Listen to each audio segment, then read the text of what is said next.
Hello everybody, my name is CulBlu and I bring out this video of me talking about a board game, and today we're going to talk about Calico. This is going to be the review and commentary. Similar to if you saw the playthrough, the commentary I had before, I will extend a little bit of that into here. But for those who are just joining to this video, or maybe who didn't see the previous video, this board game we had before, this is Calico. It's a tile laying game to where your goal is to build a quilt, attract cats, achieve your quilt goals, and then also achieve color goals. So let me go start our music in the background first. And let's go ahead and start. So the primary thing to talk about this game is that this game is a 1 to 4 player game, and it is a entry-ish level game. I would make an argument it's a little bit more advanced than an entry level game, so take it with a grain of salt. But essentially what you're doing is that on your turn, your goal is to score points, like I said before, by achieving patterns based on these tokens here that I'll explain in a second. And you can also achieve patterns from the cats. There are a few different options of cats that you can go for, and that will shift depending on your playthrough. These are two-sided, so there's cats on each side, so they're all adorable too. And then finally, you can also score points by getting a set of 3 colors on your quilt. Cool. So now we established that, let's go ahead and talk about how your turn goes. And I'm not going to explain the entire game. I did that in my previous video where I did a playthrough. But essentially, you will have a hand of 2 tiles, like so. And there will be a river of 3 tiles. Actually, let's be consistent here. There'll be a river of 3 tiles that come from the bag. And on your turn, you're going to take one of those 2 tiles in your hand. These will be secret if you're playing multiplayer, so you keep them face down so people can't see what you got. But on your turn, you'll take one of those tiles and you'll put it on your board for various reasons, which we'll explain later. And then afterwards, you will take one from the river and you'll take one and put it into your hand secretly. And then you refill from the bag. And you move on with the rest of the game. So the main thing that the next thing to talk about, I should say, is what are you doing on your board? So on your board, you're trying to complete patterns, you're trying to attract cats, and you're trying to complete color combinations. So at the beginning of the game, the cats will have a distribution of these black and white tiles that represent all the patterns in the game. There's 6 patterns, and there's 6 colors, and these tiles are a combination of pattern and color. So you can see this one here. This one happens to be a dark blue flowery pattern, and so it has both of those qualities. This pattern specifically corresponds to this cat in this particular game. So for Tibbet, it has this type of pattern, and in order to score Tibbet or attract Tibbet to your quilts that you're building, you would need to essentially have a cluster of 4, so a line of 4 of that pattern. If you notice on the board, there's an edge of the board. Well, there's an edge of the board that has tiles on it. If you look at a different player board, there's different tiles. These do count towards your bonuses or count towards your goals that you're trying to achieve, both colors and cats. That's pretty nice. But essentially, if I built a set of 4 here for that one, let's see, can I do that really fast? Nah. Sure, let's try to do this really fast. It's all the way. So I'm trying to keep these separate for a specific reason. So let's get some tiles out here. We can see the different variety of patterns and colors for the tiles, but I'm trying to achieve a goal here for the cat. And if I can finish that, then I will essentially score one of those cats. Scoring the cat will look like just basically taking the cat and putting it on your board. So we have this here. So let's say I have this going on, ignoring everything else on the board for a second, and then I do this number over the course of my gameplay. Then I have successfully attracted Leo in this case, because Leo will like a pattern of 5 that looks like that. So we take this pattern here, we take this Leo here, which is worth 11 points, which is a lot of points. Then I put him somewhere on one of these corresponding tiles, doesn't matter where. Just as long as you show that you've marked that you've scored that one, or that one will be scored. At the end of the game, Leo will be worth the points printed on the board. But during the game, it'll just kind of sit there and just remind me that I've done that already. And I can do that as many times as I want to, just as long as I can build it out. So moving on with the rest of the game, if I want to try to go for Tibbet next, and the order of this doesn't have to necessarily be in the order, it just depends on how you can build your stuff out. Tibbet's on the polka dots. So we need 4, so we're going to do like so, 1, 2, 3, like so. Oops.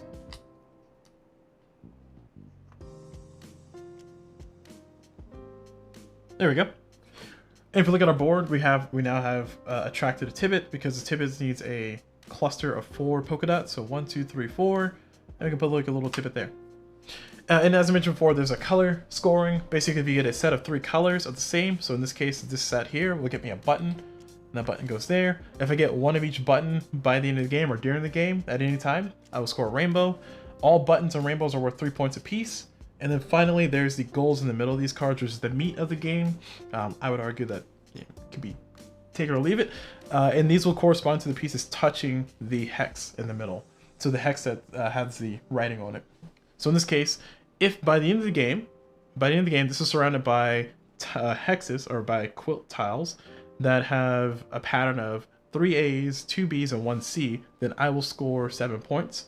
If both the pattern and the color does that, then I get 11 points instead. Just to clarify, that first goal that I mentioned before is pattern or color, so only one of those two has to qualify for it, not both. And if both happen to qualify for it by the end of the game, then I will score myself some nice points, as they say. So just to kind of keep our example here, let's see, can I find the right pieces? Okay, the whole universe is pieces, I should be able to find it. So what I'm doing right now is I'm trying to build out the example. So right now we have 2 blues. So see, we want 3 blues. And we need 2 of these, so let's do 2 greens. Let's see if I can find... sure.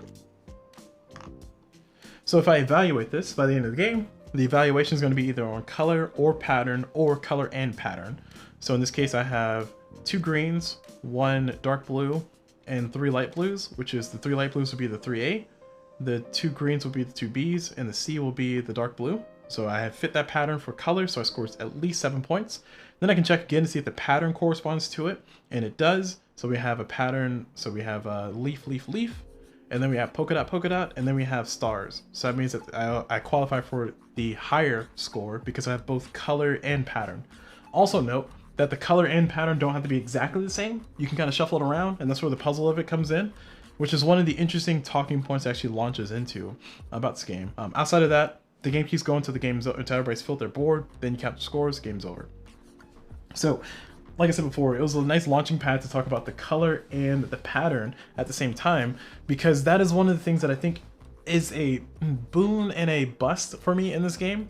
The fact that you're always trying to triangulate between three different constraints, which are the patterns that you have here, because they're worth quite a bit of points. As you can see here, you could possibly get 13 points from this one. And for context, getting a cluster of 3, the same color is worth 3 points. So take that how you will. Also, Cali is relatively easy to score down here. Cali, this little cat here, is easy to score. And if I get patterns that Cali is looking for, evaluating in that shape, then I'll score 3 points apiece. So that pattern is relatively easy to get. The buttons are relatively easy to get. So I'm just telling you, 13 points, a lot of points. But all that's said and done though, the triangulation that you're trying to do between satisfying this and accomplishing those and gathering these when you can be quite a bit of a brain burn.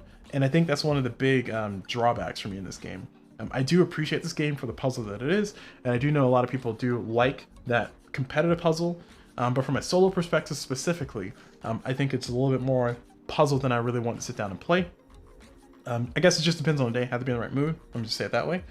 And then as a competitive game, because you're all choosing from the same river of tiles, there can be some really mean stuff done in this game. You can be really nasty with drafting your tiles away from people. So that could also be a factor for some people. I like the competitive angle to it, especially in a 2-player game. I feel like a 3-player game might be chaos and a 4-player game might be unruly. So count me out for a 4-player game. But all that's said and done though, the cats are adorable, the scoring is a nice puzzle, and there's a whole bunch of other stuff to like about it. But let's go ahead and start talking about some of the deeper stuff. So, if you watch my playthrough, you know that I kind of spent a little bit of time discussing some of the things that I liked about the game, some things I liked about the variant. There is a variant to reduce the number of tiles showing up, and I will say for those who are watching this video for a high-level opinion of the game, I will say this. I think that this game has a problem of too many tiles. So, the fact that the rulebook, it includes a variant that I would highly recommend playing, especially if you play solo or 2-player, it includes a variant for reducing the number of tiles that you have, I feel like that's a necessity.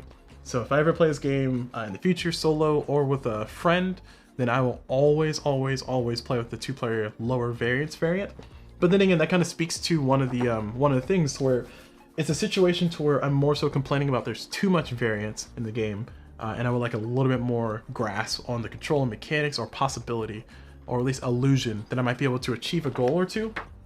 And that could be said that maybe it's just a little bit different expectations or incorrectly calibrated expectations from my side as a gamer.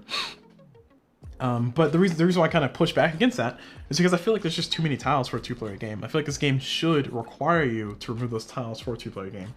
The game gives you the option, so I can't knock it too much, and you know, my complaints are just more so complaints anyway, not necessarily solutions, since the game already has a solution.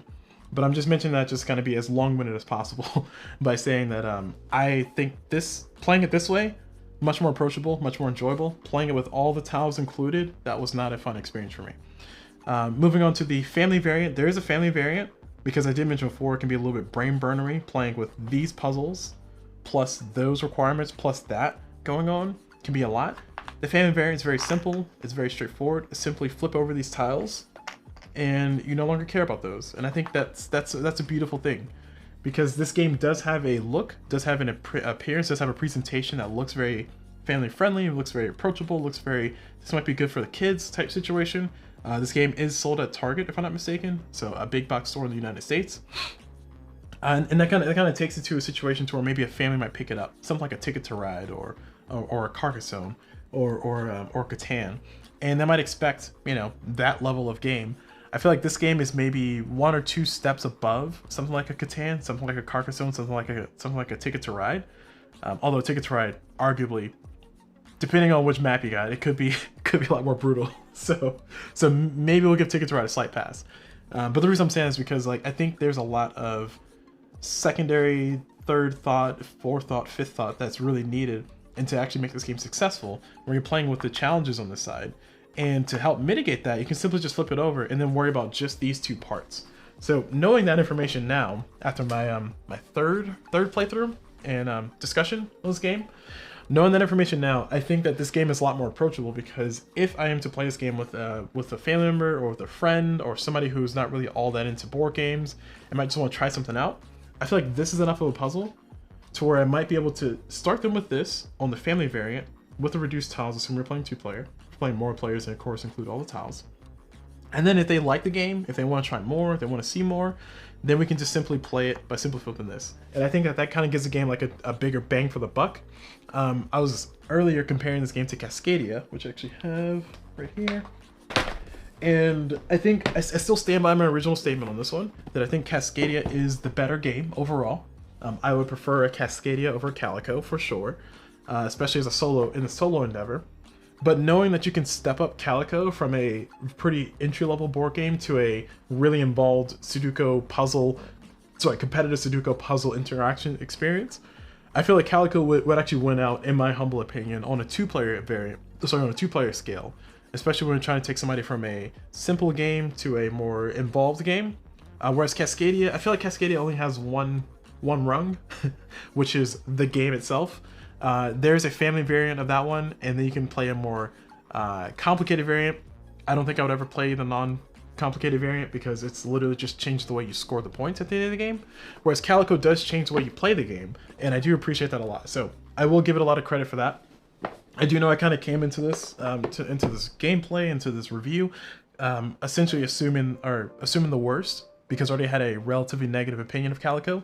But I will say, after playing with the 2-player variant, and also after considering the family variant of this one, I think it did increase the score of this game for me. So I don't normally give my games a score when I do my review videos, but if I had to give it a score out of 8, and the reason why is because it has to be either, you know, I don't want any middles, I don't want any 5s. So if I gave this game a score out of 8, I would definitely give it a solid 6. To clarify, before I played with the rest of the variants, before I played with the consideration of the family variant, I would have definitely given this a solid 4, maybe a 5. But even then, it's kind of pushing it on the 5. But the fact that I went from a 4, or virtually a 4, to a 6, just by consideration of reducing tiles and a family variant, I think I should say a lot about how much my opinion of this game improved just by sitting down and playing with those variants involved and with those considerations. So yeah, take that how you will. I think Calico's a solid game. If you had to choose between Calico and Cascadia, honestly, I say either one you won't go wrong. I would make the argument that Cascadia is a lot more easy to hit the table, a little bit less fuss to set up and go. Whereas Calico, if you're playing with the variant like I am, like I'm at the points where I might just take these tiles and hide them away and call this a 1 or 2 player game. So that way I don't have to keep sorting them out. But this game has cats, they're adorable. At the back of the rulebook, all the cats have names and there's pictures of them. I just want to show this because I feel like this is the most adorable thing I've seen in a while. Like, just look at the cats. Look at the cats. And to clarify, I'm not really an animal person. I'm not really a pet person or a cat person either. But it's just, I appreciate pets. Like, I can see an adorable pet and I will say it's adorable. Why not? So yeah, so in the war between Calico versus Cascadia, I think Calico will be the better long run. I prefer Cascadia though. So take that how you will.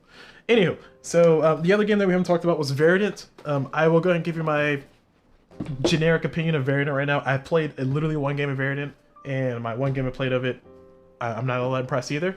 But we'll see if I can play some variants of Verdant to maybe improve my opinion on that one. But just so you know, I would rank in the order. I would rank right now. I would rank Cascadia, Calico, and then Verdant in that order. So take that how you will. Take that how you will. All right, so that's it for the video. Thank y'all very much for watching. Oh, before I go, definitely let me know in the comments what y'all think of the game.